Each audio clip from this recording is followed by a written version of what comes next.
Continuaremos nesta série de análise do livro de Mateus e hoje o estudo será em relação à expressão aos que choram e os mansos. Prepare-se para mergulhar em conhecimento neste estudo. Vamos a ele então. Os que expressam tristeza, os que choram. Cada bem-aventurança se constrói sobre a anterior, uma característica da poesia hebraica. Em vez de se estruturar na métrica ou no paralelismo, a segunda linha repete a ideia da linha anterior, mas amplifica seu significado. Aqueles que reconhecem que, sem Deus, estão espiritual e moralmente arruinados, Mateus 5:4 que diz bem-aventurados os que choram, porque eles serão consolados, naturalmente reagem com tristeza, expressando pesar. Esse lamento refere-se a uma resposta religiosa, não apenas à tristeza pela perda física. Muitos dos termos e conceitos das bem-aventuranças de Mateus têm sua origem em Isaías 61. O contexto histórico desse capítulo é o exílio dos israelitas na Babilônia devido à desobediência e pecado. O remanescente que sobreviveu à destruição de Samaria, 721 a.C., e Jerusalém, 587 a.C., lamentou a perda da terra e da nação. Família, cidade e templo, tudo que lhes era precioso, foram destruídos. Embora alguns judeus tenham prosperado no exílio, muitos estavam em perigo e na pobreza. Os poucos judeus que permaneceram na terra prometida também enfrentaram desolação. Enquanto Lucas enfatizava a unção do Espírito Santo e a situação dos pobres ao usar Isaías 61, Mateus concentrou-se nas ideias de consolo para os que choram, restauração da prosperidade e reintegração na posse da terra. Vários salmos do Antigo Testamento também expressam tristeza e aflição, clamando a Deus por libertação, perdão e restauração de uma relação correta com Ele. Como os exilados, os pobres de espírito estão em angústia, totalmente dependentes da intervenção de Deus. O próprio Jesus chorou. Ele lamentou por Jerusalém, que o rejeitou e seria posteriormente destruída. Jesus chorou por seu amigo Lázaro, que havia morrido, mesmo estando prestes a ressuscitá-lo no Getsêmani. Ele suportou grande agonia diante do iminente sacrifício na cruz. Jesus cumpriu a descrição de Isaías sobre o servo sofredor, homem de dores, experimentado nos trabalhos.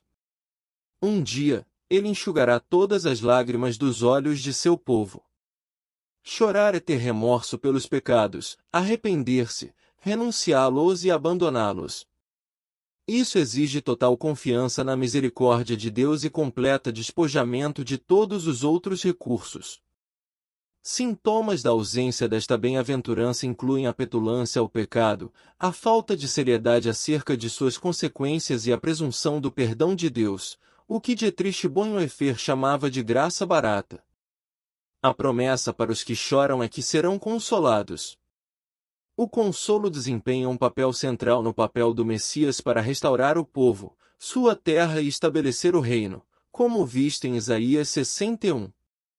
Observa-se também em Isaías 41:2, Consolai, consolai o meu povo, diz o vosso Deus.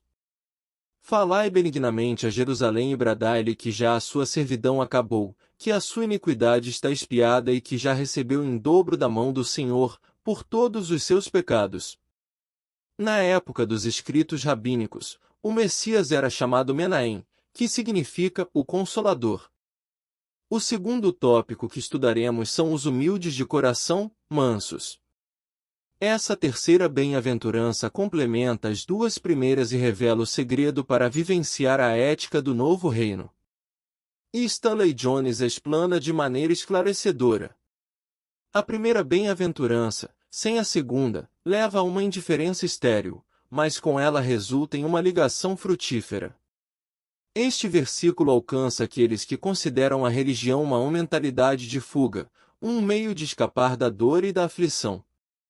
Agora, a religião escolhe conscientemente a tristeza para si mesma, a fim de curá-la nos outros. As duas primeiras bem-aventuranças se corrigem e se complementam, resultando em uma síntese das duas, tornando-se uma terceira, ou seja, os mansos que herdam a terra. O que significa mansidão?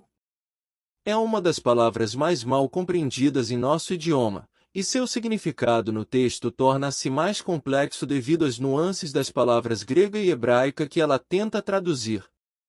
O termo grego é praus, palavra que a Septuaginta usa para traduzir o vocabulário hebraico que significa pobre ou humilde.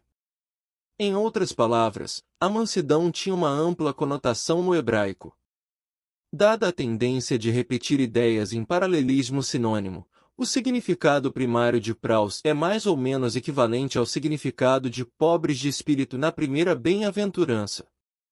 Muitos estudiosos acreditam que Jesus está aludindo ao Salmo 37:11, onde a Septuaginta traduz a palavra hebraica pobre por praus. Mas os mansos, pobres, herdarão a terra e se deleitarão na abundância de paz. No contexto hebraico, pobre não denotava apenas a pessoa sem dinheiro. Também era um termo religioso que significava que os verdadeiramente justos reconheciam a ruína moral e espiritual em que viviam diante de um Deus santo e que qualquer mérito duradouro está baseado nos recursos e na graça de Deus. Portanto, trata-se de uma autodescrição da pessoa que está em dificuldades desesperadoras, que sabe que só Deus pode ajudar. Dada essa definição, até um rei justo se consideraria pobre e manso diante de Deus, se ele reinasse com amabilidade e justiça. No uso grego, Xenofonte deixa claro que manso não é sinônimo de fraco, pois ele descreve um garanhão selvagem que, ao ser domesticado, ficou manso. Aristóteles define a palavra com um sentido que vai da raiva excessiva e explosiva até a ausência total de raiva. Nessa aplicação de humildade, a falta de poder não é a única questão. Na entrada triunfal de Jesus em Jerusalém, Mateus comenta que Jesus cumpriu a profecia de Zacarias 9:9, sendo manso, praus, Mateus 21:5, humilde. Nos dias do Novo Testamento, o termo manso havia se tornado um título de honra para o Messias, talvez baseado na descrição de Moisés apresentada em Números 12:3, e era o varão Moisés muito manso, mais do que todos os homens que havia sobre a terra. Em Eclesiástico 45:4, lemos o que Jesus, filho de Siraque, escreveu em relação a Moisés: pela sua fé e mansidão, praus, o santificou. Mateus apresenta Moisés como o principal protótipo do Messias, sendo o novo e melhor legislador. Jesus modela a mansidão muito claramente, não como fraqueza, mas, semelhante a Moisés antes dele, como poder sob controle. Jesus era uma pessoa de poder. Ele curava as pessoas, expulsava demônios, caminhava sobre as águas e realizava milagres surpreendentes. Ele confrontava seus inimigos políticos como queria, e não foram poucas as vezes em que eles o deixaram, derrotados em total retirada intelectual. Ele, em sua mansidão, demonstrou que a indignação justa naturalmente surge de um cuidado humilde por Deus e pelas pessoas. No entanto, ele era a pessoa mais mansa que jamais existiu. E Stanley Jones descreve este aspecto do ministério de Jesus nos termos de o terrível manso, que possui grande poder e determinação, além de prestar serviço compassivo.